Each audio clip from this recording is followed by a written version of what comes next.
You're listening to an Airwave Media Podcast. Parents of tweens, if you're familiar with far-off drop-offs... Dad, stop, right here. Or get DMs about what's for dinner, you may be experiencing tween milestones. For your son or daughter, these can start at age 9. HPV vaccination, a type of cancer prevention against certain HPV-related cancers, can start then too. For most, HPV clears on its own. But for those who don't clear the virus, it can cause certain cancers later in life. Embrace this phase. Help protect them in the next. Ask their doctor today about HPV vaccination. Brought to you by Merck. This episode is brought to you by LifeLock. Between two-factor authentication, strong passwords, and a VPN, you try to be in control of how your info is protected. But many other places also have it, and they might not be as careful. That's why LifeLock monitors hundreds of millions of data points a second for threats. If your identity is stolen, they'll fix it, guaranteed, or your money back. Save up to 40% your first year. Visit lifelock.com/podcast for 40% off. Terms apply.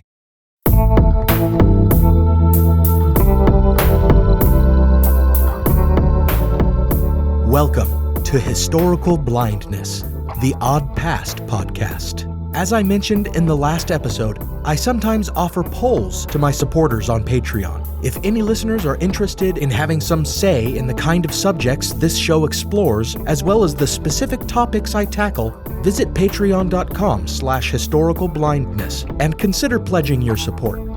This blind spot episode in particular comes as the result of a poll in which patrons voted for this specific topic over others. It is a well-known story, and one to which I hope to do some justice. But I have chosen not to devote a full-length episode to the topic because another Dark Myths podcast that I greatly admire has already done a fantastic job of presenting the story in great detail. I speak of Richard MacLean Smith's stellar show, Unexplained, which took on this episode's topic in episode 8 of its first season. I highly recommend checking out his coverage of the story after you listen to this blind spot. But as my patrons and listeners have expressed interest in hearing me cover this story, I want to honor their wishes, so I have done the research and hope to present the tale in my own way. Moreover, this blind spot episode serves well as a companion piece to episode 15 on the Carol A. Deering, Ghost Ship of Cape Hatteras. While it is not directly connected to that story, it is certainly thematically connected, as once again we delve into a prominent case of people mysteriously vanishing. As with the lost colony of Roanoke, this event also took place on an island, and there are as well some few similarities with the story of the Carol A. Deering, including reports of uneaten meals and popular theories that suggest paranormal causes. Also, as with the story of the Carol A. Deering, a lighthouse and the violence of the seas feature prominently in the tale. And as with both the last episode on the Deering and my series on the Lost Colony and the Dare Stones, the true story of this baffling disappearance has been shrouded in the murky fog of myths and hoaxes. If you haven't already guessed the topic, let it now be known. I hope you enjoy this blind spot, 3 Men Gone, from Eilean Moore, The Missing Keepers of the Flannan Isles Light.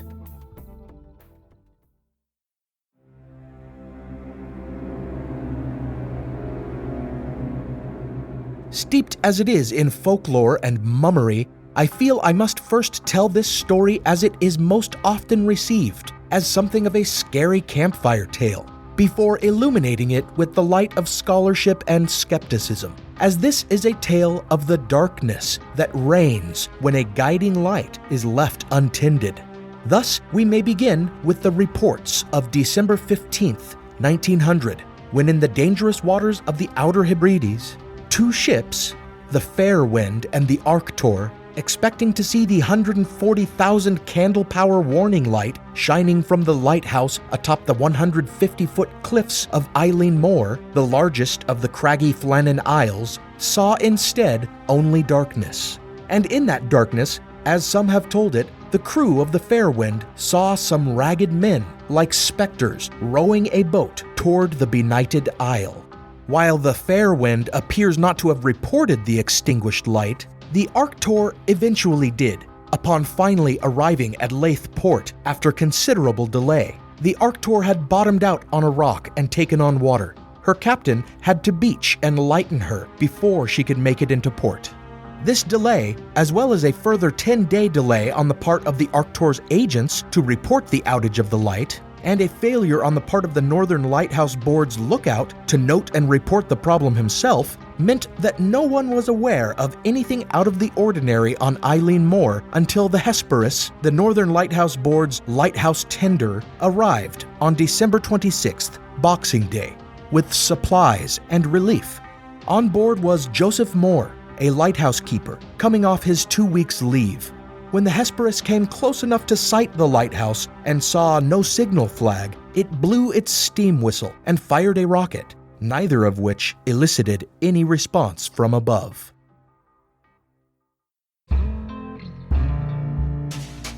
Moore was dispatched with the second mate and a third sailor in a longboat that docked at the small landing carved into the rock at the base of Eilean Moor's cliffs, and he left the crewmen behind then, climbing the steep hand-carved steps up to the grassy embankment at the top, and making his way past the ruins of an ancient chapel to the living quarters of the lighthouse keepers in his search for the 3 lighthouse keepers that had been alone on the island for weeks.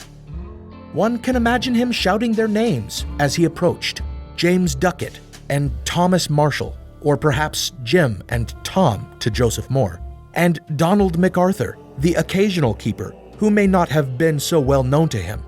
He found the outer door closed, and through a passage, the inner door to the kitchen was shut as well.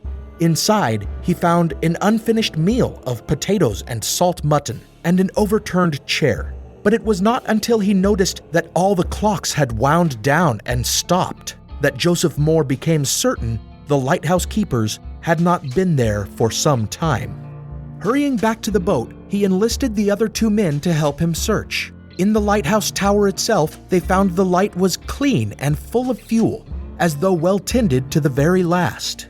When this second search failed to turn up any sign of the keepers, they all returned to the Hesperus to report, whereupon Moore and 3 others were promptly dispatched back to the lighthouse to illuminate the night. The next day, Moore and the other replacement keepers searched the entire island for any indication of what had transpired there. At the west landing, which faced the vast open Atlantic, they discovered some evidence of severe weather. The rails of a steam-powered tramway, installed for hauling supplies up the cliff face, had been bent out of shape and dislodged from the rock by some powerful force. And a box of mooring ropes that should have been firmly anchored in a cleft of rock was simply gone. Then, back at the residence, they found a disturbing sign: a coat still on its peg. Each of the missing lighthouse keepers had protective weather gear that he would not have ventured outside without wearing, especially in inclement weather. Duckett had his waterproof, Marshall his oilskins, and MacArthur, the occasional, his wearing coat. It appeared that MacArthur's wearing coat had been left behind, such that he must have gone out of doors in a state of undress. Within a few days, the superintendent of lighthouses, Robert Muirhead, arrived to write his own report, and his investigation noted some further signs of foul weather having struck the island. A 1-ton boulder had tumbled down the slope to rest on a concrete path, and along that same path, an emergency buoy had been somehow forcefully ripped from the railing, not as if by a man seeking to use it, but rather as if by some brute and unthinking force, for it had left behind fragments of canvas. This damage was at 110 feet above sea level, a fact that would prove troublesome to some theories as they developed. And finally, an important piece of evidence was the lighthouse log, in which the keepers kept dated track of weather and sea conditions, as well as anything the Northern Lighthouse Board might need recorded. The last entry was dated December 15th, the very day that passing vessels had first noticed the lighthouse was dark. Much has been written about these final log entries in the years since, as interest in the Great Lighthouse Mystery has evolved. For in some ways, as we have received them, they appear to be odd and foreboding. On the 12th of December, Marshall writes about a storm the likes of which he has never seen, and mentions in passing how quiet Duckett was, and how MacArthur had been crying. Then, on the 13th, he makes sure to put down that all three of them took to prayer. Such was their disquiet and dread. Then, on the 15th, he notes that the weather has calmed, stating cryptically, quote, "God is over all," end quote. As listeners of Historical Blindness, you're no strangers to the fact that history is a lens through which we can better understand the present. Or as Shakespeare put it, what's past is prologue. History is the indispensable context without which we cannot hope to truly understand current events. You understand that, and so do the creators of the American Scandal podcast. Every season, they immerse listeners in the biggest controversies in U.S. history, helping us understand America's dark side and learn from its troubled past. Its latest season, Ruby Ridge Standoff, delves into an incident that sowed the seeds for the rise of the modern radical right. It transports you to 1992, where in a remote corner of Idaho, federal law enforcement surround a small cabin. They've come for Randy Weaver, a survivalist who took his family to the mountains in anticipation of the apocalypse. A simple weapons charge brought the agents here, but the situation is about to explode into a deadly and tragic standoff that will later become a rallying cry for far-right extremists, fueling distrust and violent anti-government sentiment for decades. Follow American Scandal on the Wondery app or wherever you get your podcasts. You can binge all episodes of American Scandal's Ruby Ridge Standoff early and ad-free right now on Wondery Plus. Every summer, I'm careful to avoid getting burned. My summer plans always include applying sunscreen so I can attend barbecues and protests without worrying about getting scorched. And when I make my plans by making phone calls, I also don't want to get burned by an outrageous wireless bill. That's why I switched to a Mint Mobile plan and saved enough to take a summer vacation. With Mint, I found no difference in speed or coverage, just a big difference in cost. And right now, you can switch to a Mint wireless plan like me to avoid sweating those surprise charges and overages. You'll just be chillin' with Mint's offer of 3 months premium service on the nation's largest 5G network for just $15 a month. With high-speed data and unlimited talk and text, it might just be the coolest thing happening this summer. This year, skip breaking a sweat and breaking the bank. Get this new customer offer and your 3-month unlimited wireless plan for just $15 a month at mintmobile.com/blindness. That's mintmobile.com/blindness. Upfront payment of $45 required, equivalent to $15 a month. Limited time new customer offer for first 3 months only. Speeds may slow above 35 gigabytes on unlimited plan. Taxes and fees extra. See Mint Mobile for details.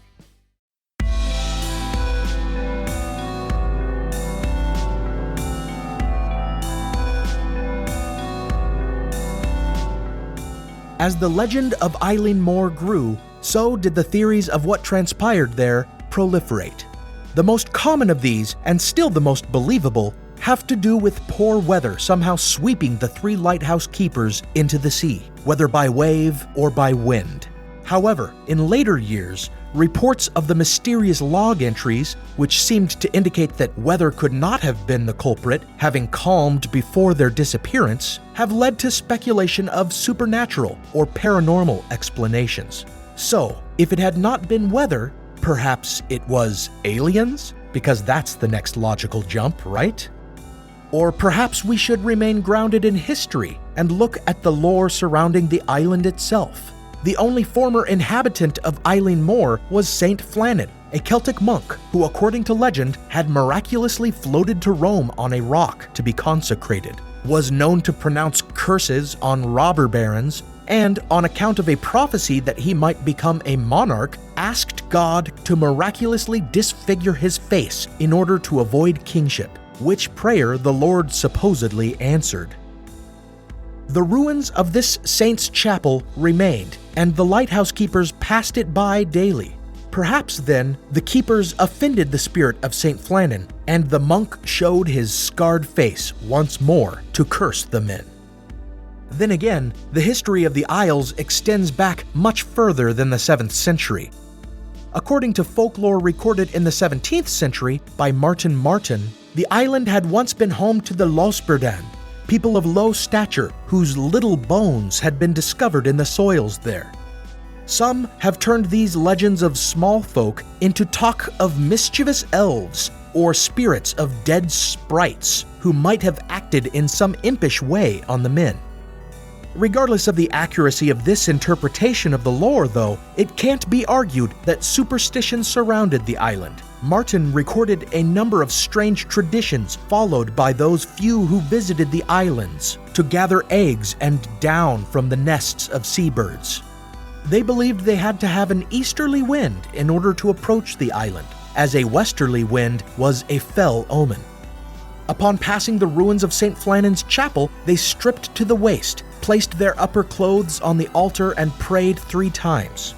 And while fowling on the island, they felt they must avoid using certain common words, relying instead on synonyms or alternate nouns.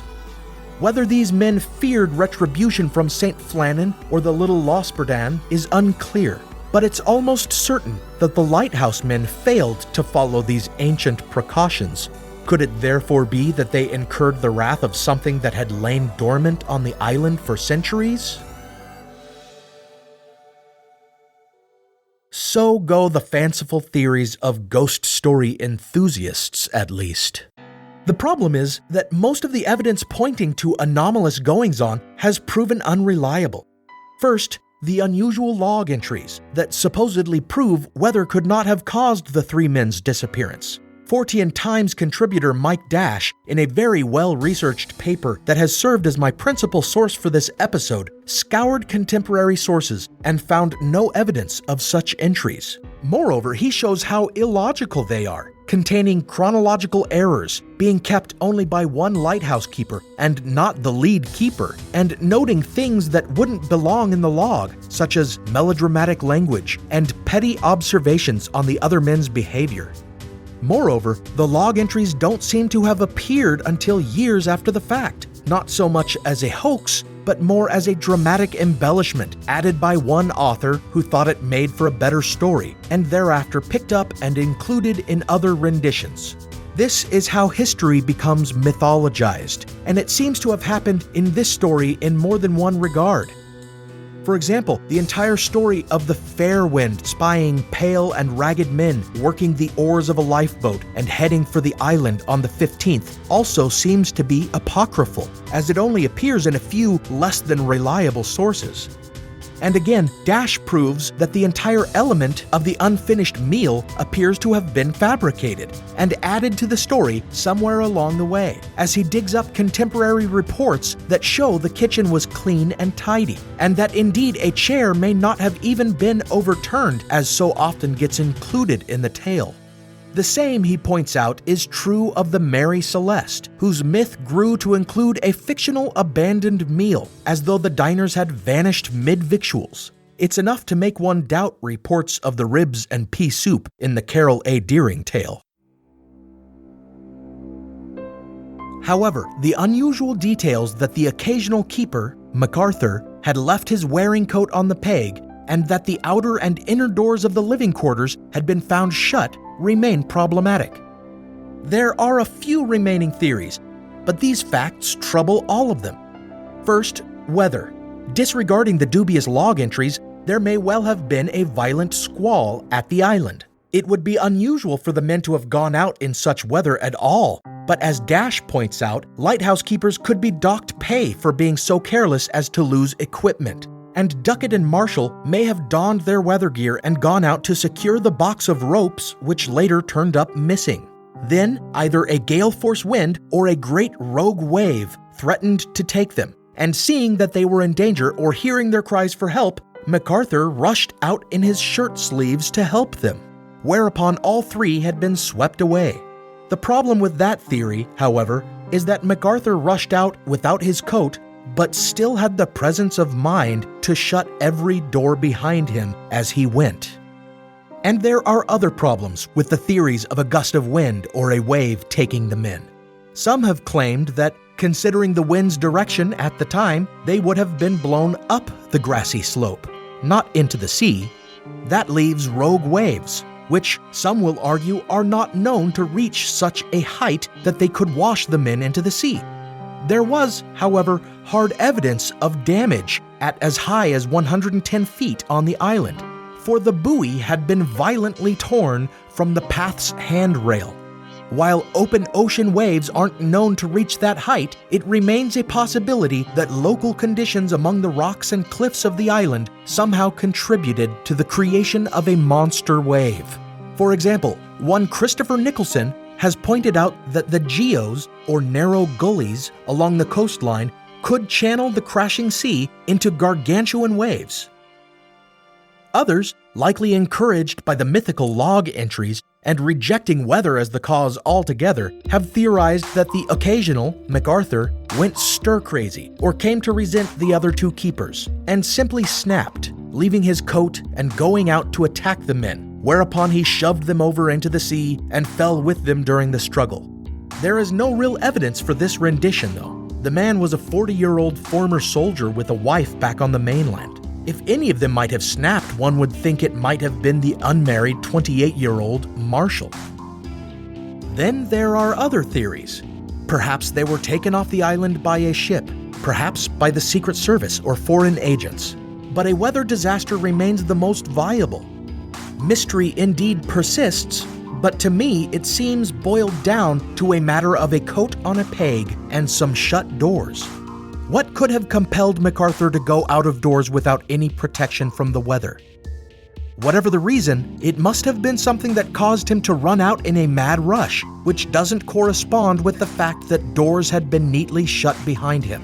So in the end, we don't really know what happened that day on Eilean Moor, an island that is essentially just the tip of a massive undersea mountain. And so, as far as we know, the disappearance of these three men itself may be just the visible tip of a much larger story that is hidden from our view by the murky waters of the Atlantic. And just like ships passing the darkened lighthouse in December of 1900 expected a spotlight to illuminate their way, but were instead engulfed in shadows, so too we, looking back on the Flannan Isles Lighthouse Mystery, find ourselves floating helplessly in the darkness of a historical blind spot.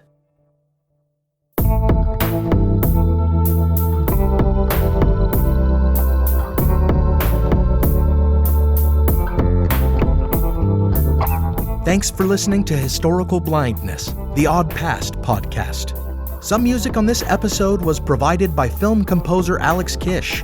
For any project, whether a film or a podcast like this one, visit alexkishmusic.com. Additional music provided by Creepy Pizza. Find this artist on iTunes, Spotify, SoundCloud, and Bandcamp. We continue to be a listener-supported podcast, and I am very grateful for all of my generous supporters, especially the support of my partner patrons, Michael, Marina, Lori, and Diane. Thank you so much. If any other listeners would like to support the program, you can visit the website at historicalblindness.com/donate, where you can give a one-time donation of any size or link to our Patreon page at patreon.com/historicalblindness, where you can sign up to be a patron and get some modest rewards like access to teasers, polls, and early release of episodes. You can also support the show by giving us a great rating and review on Apple Podcasts. We reached the iTunes charts once in August, and I'd love to reach it again. You can make that happen with an influx of 5-star reviews. Also, you can help out the show just by poking around the website. I put up a fully formatted blog post for each episode with accompanying imagery and links to source reading. Under the books page of the site, you'll find a full reading list with recommended books to learn more about episode topics. If you click the links there or click through to Amazon from any of the banner ads on the site, any purchases you make will help support the show just a little bit. You'll also find a link to my own book on Amazon there, a historical novel called Manuscript Found that tells the tale of a Masonic murder plot that shook up national politics, and a mystical treasure hunter that perpetrated a literary hoax to found America's most successful cult, Mormonism. Additionally, if you'd like to sport a historical blindness t-shirt or tote bag, sip from a historical blindness mug, or just slap a historical blindness sticker on your laptop, visit the store page of the website to browse items and click through to our Redbubble store. I'll end this episode by repeating my recommendation that you go and check out Richard McLean Smith's Unexplained. His episode on the Great Lighthouse Mystery was fantastic, as are so many of his other episodes. Support the Dark Myths Collective. There are so many great history podcasts in the group. Go check out darkmyths.org. Until next time, when plying the waters of history, seek the guiding light of reason to steer clear of the rocky shores of falsehood.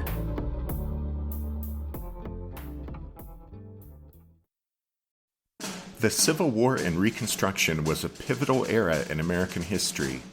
When a war was fought to save the Union and to free the slaves. And when the work to rebuild the nation after that war was over turned into a struggle to guarantee liberty and justice for all Americans. I'm Tracy. And I'm Rich. And we want to invite you to join us as we take an in-depth look at this pivotal era in American history. Look for the Civil War and Reconstruction wherever you find your podcasts.